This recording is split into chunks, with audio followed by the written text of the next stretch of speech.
Okay, so today I'm going to be talking about, can you guess? It's going to be the axillary nerve.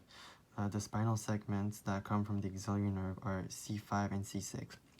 The two muscles that are innervated by the axillary nerve are the deltoid muscle and the teres minor. Now moving on, we're going to talk about the pathway of the two muscles that the nerve takes. So here we have a posterior view where it comes from on the body. Here we have another view including the scapula and the humerus. So let me just give you guys a description. The axillary nerve comes in from the back cord of the brachial plexus, then passes through the axilla from the side. One of its branch goes to the teres minor muscle, courses behind the surgical neck of the humerus, and innervates the deltoid muscle and skin on top. So here we have the branch that comes into the teres minor muscle. Here we have some of the branches going around the surgical neck of the humerus. And this area would be where the deltoid muscle would be, and the skin of the deltoid also. Now moving on, let's talk about the two muscles and the actions that they produce. First of all, we have teres minor over here. It's above the teres major, below the infraspinatus. It is one of the rotator cuff muscle responsible for external rotation of the shoulder. Next up, we have the deltoid muscle. The deltoid has three heads. The posterior head attaches on the spine of the scapula. The medial head attaches on the acromion process. The anterior head attaches on the lateral third of the clavicle, and all heads come in at the common point, which is the deltoid tuberosity. Okay, perfect. Now when it comes to what do you call it,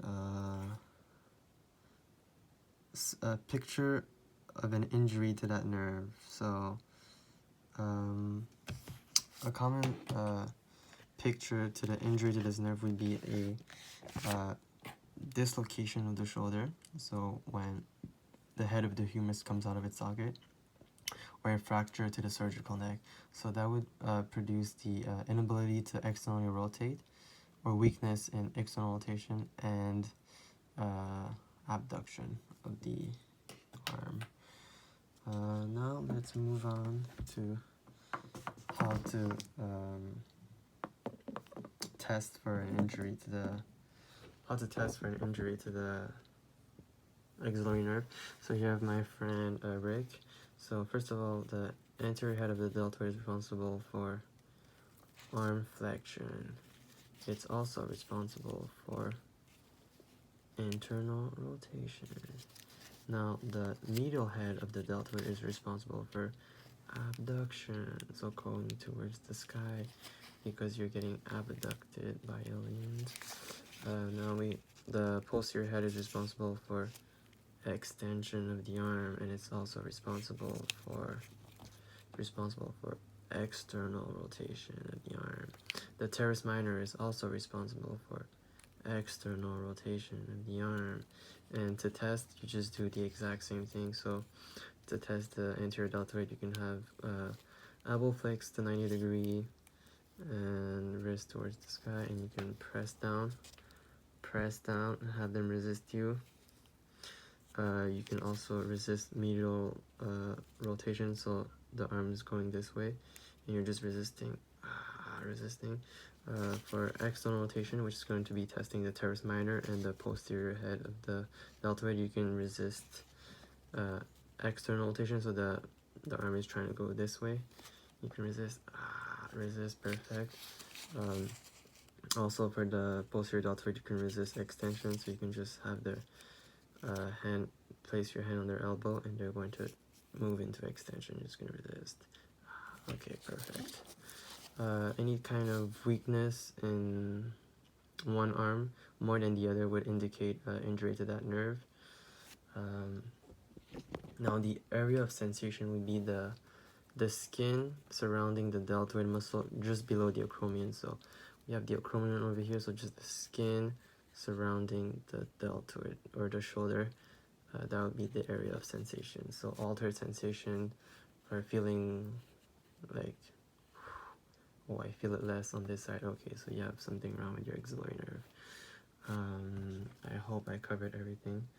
Let me just double check, because I've remade this video like 20 times. Demonstrate testing to nerves.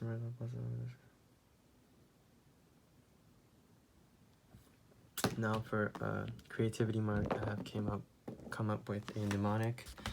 It is an amazing mnemonic, so let me just double check. So the mnemonic goes as follows: A N T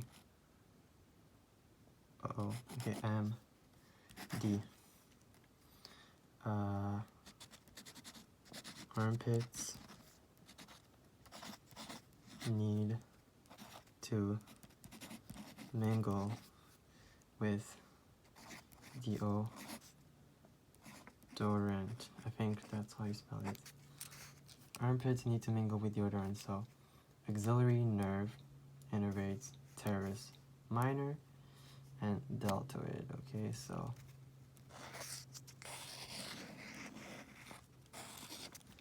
the axillary nerve innervates the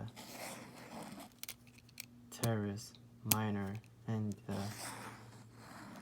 deltoid. Okay, deltoid, teres minor, axillary nerve. A lot of people get confused with whether it's teres minor or teres major. Well, here you go, teres minor, M-I-N. So, you know, M-I-N equals minor, not major. Armpits need to mingle with deodorant. Axillary nerve equals teres minor and deltoid. Bye.